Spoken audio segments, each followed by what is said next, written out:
My name is Andy, and this is the most magical podcast on earth. When I'm not on holiday at Walt Disney World, I'm planning a holiday to Disney.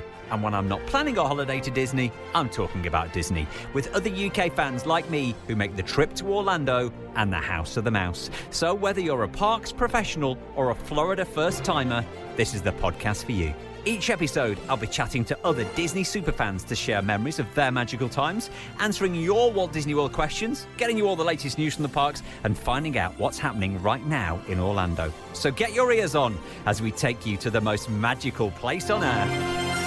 This is the most magical podcast on earth as part of the Secret Recordings Network. Sophie joins us on this episode of the podcast. Also, we've got a top tip about how best to use your quick service dining plan. I've got a great tip about why you might not want to use your quick service credits in the Magic Kingdom. I'll tell you that at the end of the podcast. Don't forget, if you want to join me on the podcast, we're always looking for guests. You can drop me a message. Facebook, Twitter, Instagram, TikTok, at PodMagical. Give us a like, give us a follow. You can send me a message on there. We'll keep you updated between podcasts about everything that's gone on in Walt Disney World. Of course, we've got brand new podcasts coming out every other week, so make sure you've hit that subscribe button. You can send over your questions as well. That is what Rebecca has done. Andy, travelling to Walt Disney World in August. There's 7 of us. We're not great with technology. We don't always want to use the mobile app. We're also reluctant to purchase Magic Bands for everyone because, of course, you've got to pay for Magic Bands now. Are there any other options to access our resort and parks? How do we get along? Well, it's quite easy. When you check in, they'll give you your regular ticket. It's like a card. It's like a credit card, like a Boots Advantage card. That card works exactly the same as a Magic Band. So it gets you in the parks, it gets you in the hotel room, you use it as a key. So basically it's just a card and it doesn't cost you anything. And they've got cute little pictures on as well. And then if you do decide to buy a Magic Band, maybe you see one for half price or at one of the outlets, you think, oh, I want to get that. Quite simply, you can link your Magic Band up to your account. It works exactly the same. And it can save you a bit of money. Because it all does add up. When there's quite a few of you, just buying Magic Bands, that's like over $100 there, right, isn't it? Any questions? Let me know. Facebook, Twitter, Instagram, TikTok, Pod Magical. Let's get on to this week's guest now, shall we? Let's chat to this week's guest, Sophie, who is a big fan of all Disney parks. Tell me, Sophie, why are you such a big fan of all Disney parks? We are such a big fans of Disney just because of the bubble that you get when you go to Disney, of the immersion. For example, in Hollywood Studios, you could be in Galaxy's Edge and have no idea that you're next to Toy Story. It is just completely a different world when you go there. Just a total escape. And it was last year, was your first and last trip last year then to Walt Disney World? Yes, in October. I went to Disneyland Paris quite a lot as a child. But was Disney World the place you've always wanted to go? Did you have your eye on the big one, if you like? Yes. Yeah, that was the dream. And how did you find it compare? Were you ready for it? No, absolutely not. I tried to do my homework on loads of different podcasts and I thought, no, all these people are telling me to do rest days and all of this. I was like, no, I'm going to hit it hard. This could be my only trip that I get to go. No, definitely learned a few lessons on that first trip, 100%. How long did you go for? We went for 10 days. And did you hit it hard every day? Were you rope drop to fireworks like all 10 days? We did most days. So we went other places as well. So we did break it up a little bit. Yeah. We realised halfway through the trip that we can't carry on like that. We did have to, we started flagging. So, we did take a few break days later on. I love it. We tried to in the start. Yeah, you get to a certain point, don't you? You go with all intentions going, right, I'll do what people say and we'll have a bit of time in the pool in the afternoon. But like when you get there, you're like, but there's so much to do and I've paid for a ticket and I'm only here for 10 days. I want to do everything. And I'm up early. I want to stay up late. And then it gets to a certain point where you physically can't get out of bed. There'll be one morning in the trip and you go, do you know what? I can't. I just can't. I'm broke. Yeah. How did you rest when you got to days like that? We actually did the water park. So it doesn't sound very rest days, but we just went on the lazy river and sat on a sun lounger. Yeah. That was our rest day, and did a little bit of Disney Springs. Just that was our chill day. Not having to get up early, not staying up late, and just chilling out really. Did you venture outside Disney, or did you literally just stay in the parks, the hotels, Disney Springs? we did venture out. We did Universal. We also did Discovery Cove, and we also, on our last day, me and my partner are big ice hockey fans, so we went and saw an NHL game. We drove to Tampa. Wow.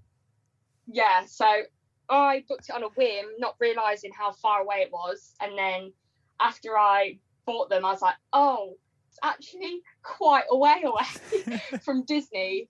So we did a little bit of a road trip down to Tampa. And yeah, that was one of our rest days. How long did that take you? Round trip, I think it was about 2 hours, maybe. Oh, that's not too maybe bad. A little bit.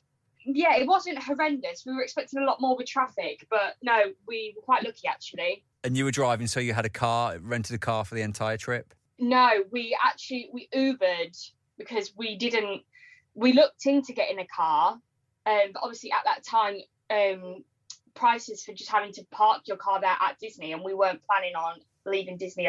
We weren't planning on leaving Disney a lot, so we budgeted for the Uber, which wasn't actually too bad. It was only $80, well, there, and then $80 back, which is actually quite a lot, but we budgeted for it. So cheaper than renting a car. Cheaper than renting a car and parking. Yeah, definitely. Yeah.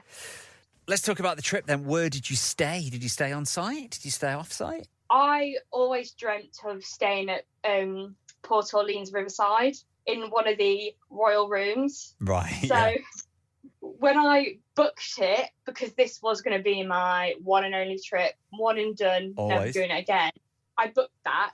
And then 4 months later, I was like, I'm not actually going to be in the room that much. So I rang Disney and changed it to Art of Animation. And we stayed at Art of Animation and we loved it. We got, I wanted to say nearly $800 back. Wow. So yeah, we just used that for spending. And so we didn't feel restricted on, if we wanted to eat somewhere, we could eat there. Or if we wanted that piece of merchandise, we could get it, instead of thinking, oh no, we can't because we booked the hotel room that we're not really in, because we did rope drop most of the time. So, I was going to say, yeah. Was that the right decision? Did you realise that you weren't actually in the hotel room after all then? Yeah, it was 100% the right decision for us. Of course, if you have if you have a family, then of course that maybe you're going to spend more time in the hotel. We were hardly in it. We were in there just to sleep. Yeah, it's literally just to sleep and crash, and then the day that you can't get out of bed, stay here, watch TV and eat Pringles for a little bit. And when you go back again, would you stay at Art of Animation, or were any of the hotels caught your eye on your trip? 100% would stay there again, but obviously the dream would be, if I had endless money, I would stay at the Riviera, because that's the most beautiful resort ever. Pretty. But I also really like the look of the boardwalk, and I wouldn't mind staying in any resort really, not picky, but Contemporary as well. I'd love to stay at Contemporary. Just work your way around all of them, like Yeah. Disney Resort bingo, call it. Every time you go. Yeah. We'll be back with Sophie in just a moment after a quick news update. Let you know, by the way, next week is the 4th of July, American Independence Day on Tuesday, I think it falls.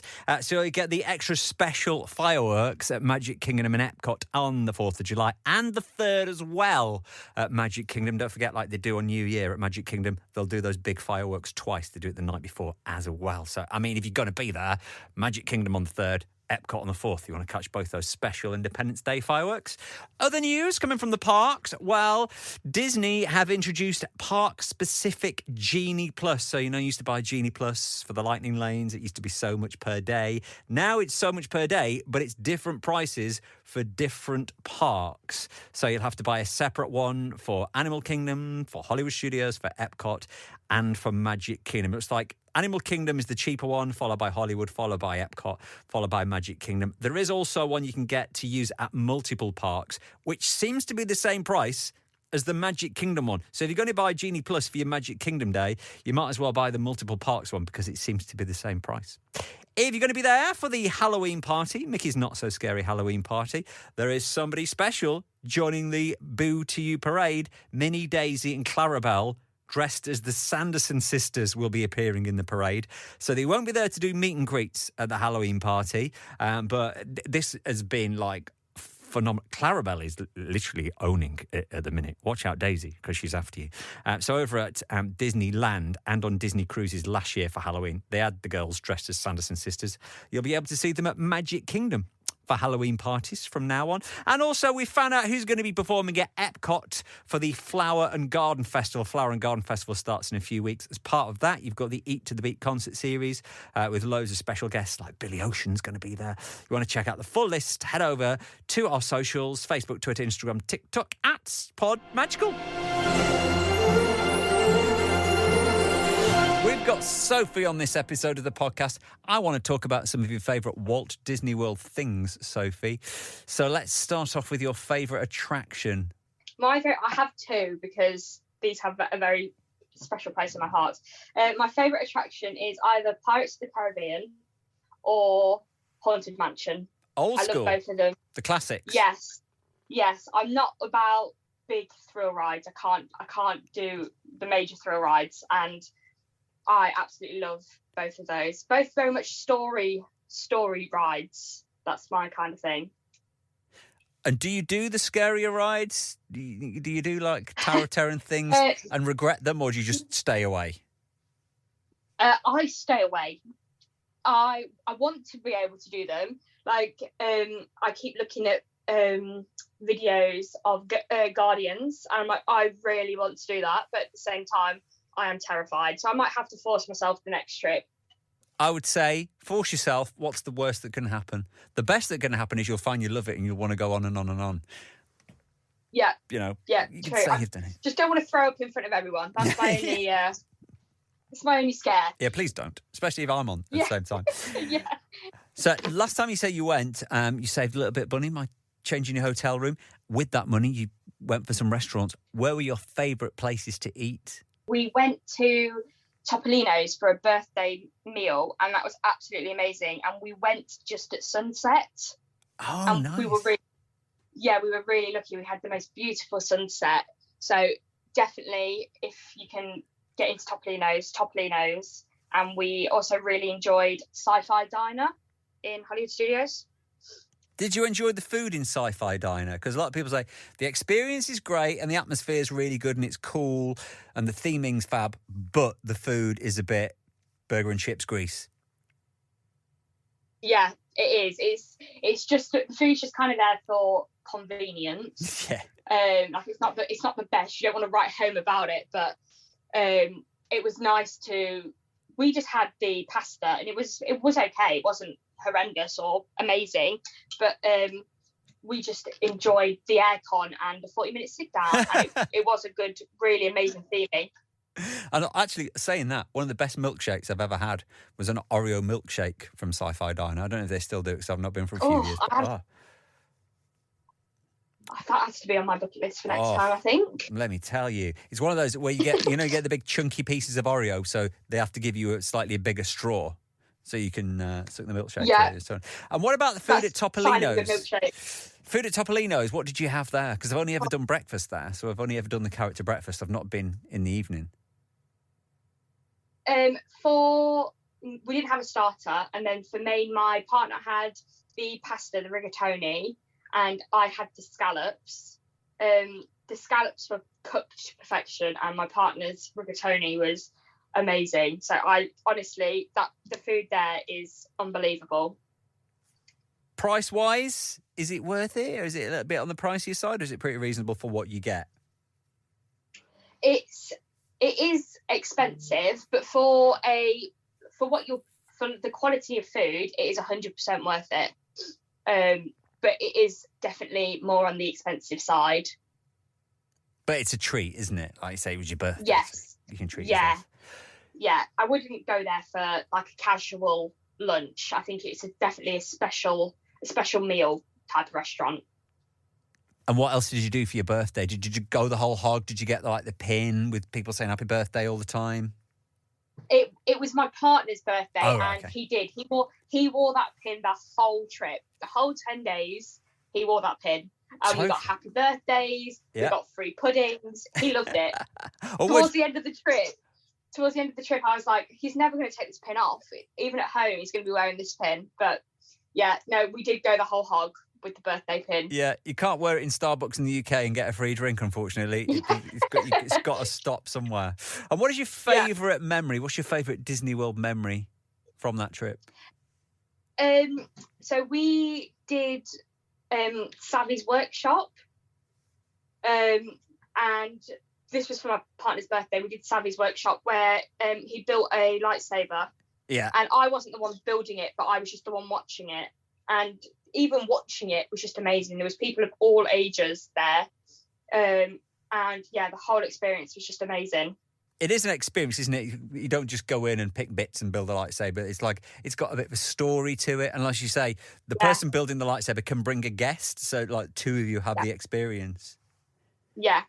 Yeah. So there was some people who had their whole families doing it. So a group of 4, and each one of those were building, or you can just have one person building and the other person watching. But the person watching can't have any input. They just have to stand behind and watch. Yeah, hands tied behind your back, no touching, yes. no getting fully involved.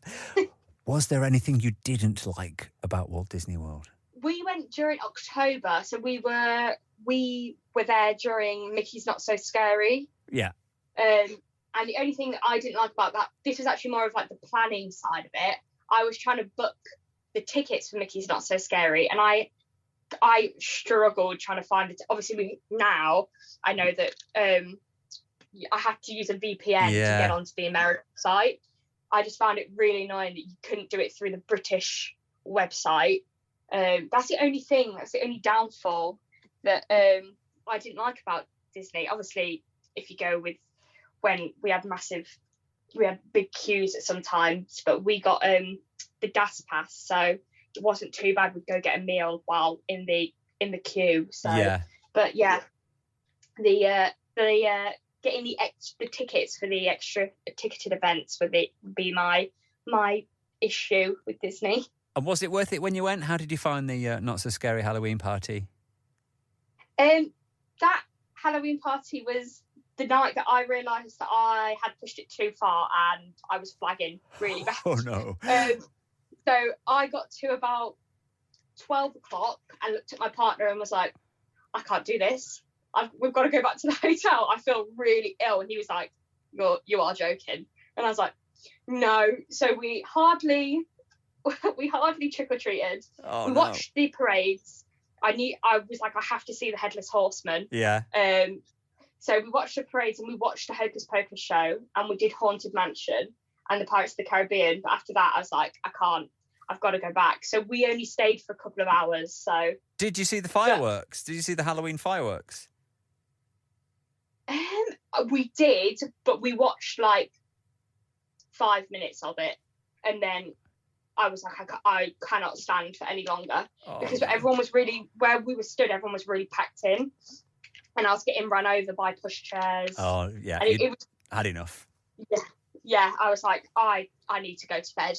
So it was. I think if you were there to, if I hadn't have flagged, I think it would have been worth it. But for me, hitting a wall at that stage, it wasn't worth it for me then. But it was good for what we were there for that period of time. That is a good tip. If you're doing any of the after hours events or any of the parties, they do run very late. So that afternoon, don't do anything from like lunchtime to tea time to the evening.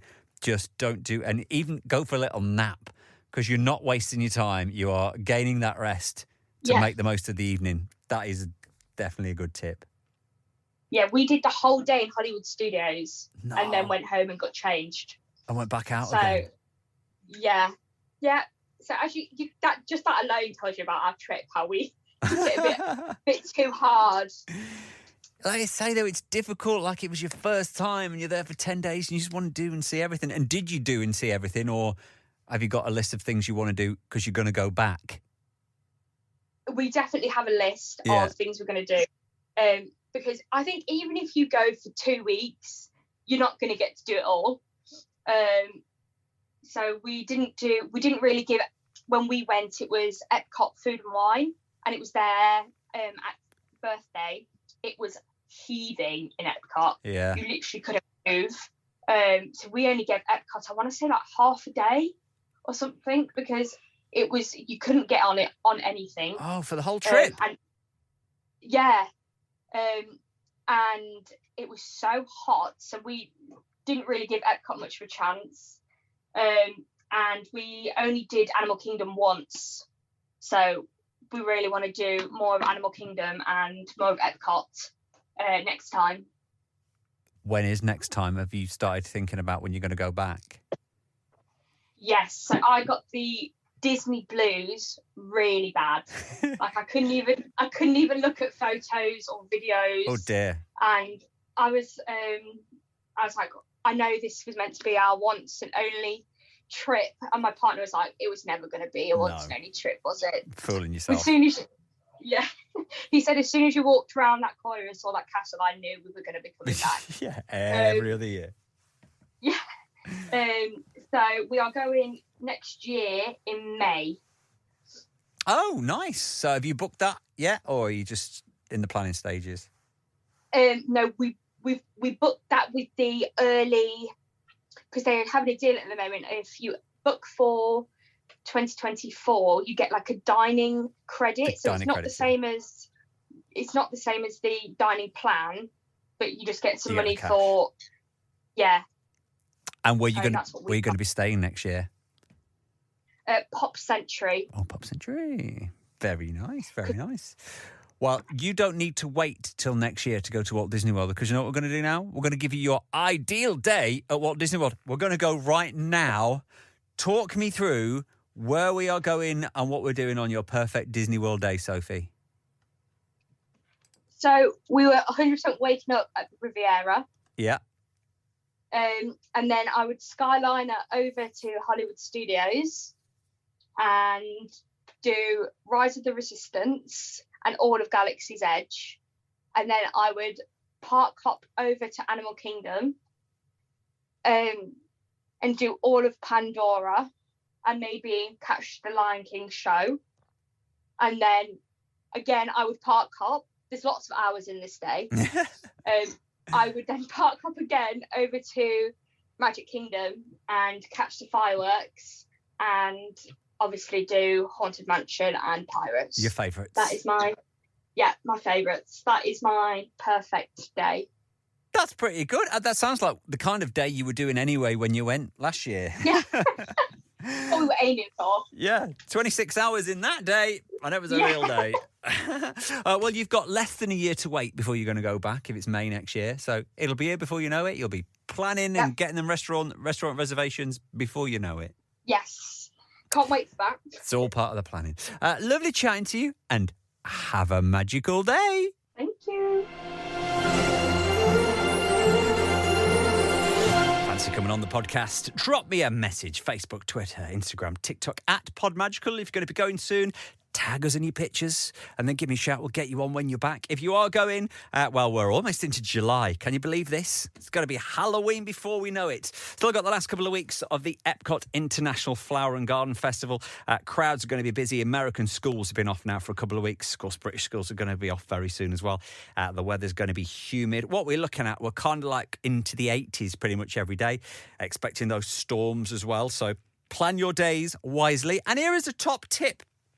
This is going to be for next year. If you are considering buying the Disney dining plan next year, and as I've said for the last few episodes, do the maths before you buy. You think, oh, that's great because we can just spend the money up front and then we can just, the food's going to be there. But are you going to be buying food that you actually want? That's the question. Look at the menus. Look at what you actually want to eat in the restaurants and see how much it would cost you if you're paying out of pocket. And don't forget on the dining plan as well, you've still got to pay tip on top if you're going into sit-down restaurants. Here is a tip for quick service credits. Remember, with your dining plan, your quick service menu gets you a quick service meal. It also gets you a drink. If you're an adult, if you're over 21, you can get an alcoholic beverage with that. So if you're thinking of drinking quite a bit while you're over there, and maybe you've got little kids and you feel like you need to, remember, Magic Kingdom doesn't serve alcohol at quick service locations. You can get alcohol in restaurants in Magic Kingdom, like Be Our Guest, but when it comes to quick service locations in the Magic Kingdom, they do not sell alcohol. So you probably, rather than getting a $15 cocktail, you're probably going to get a $4 or $5 soft drink instead. it all adds up. It all adds up. If you have any tips, or you want to be on the podcast, or you've got any questions, give me a shout. Facebook, Twitter, Instagram, TikTok @PodMagical. We're back a fortnight with another guest and more Walt Disney World memories to share. Until then, please stand clear of the doors.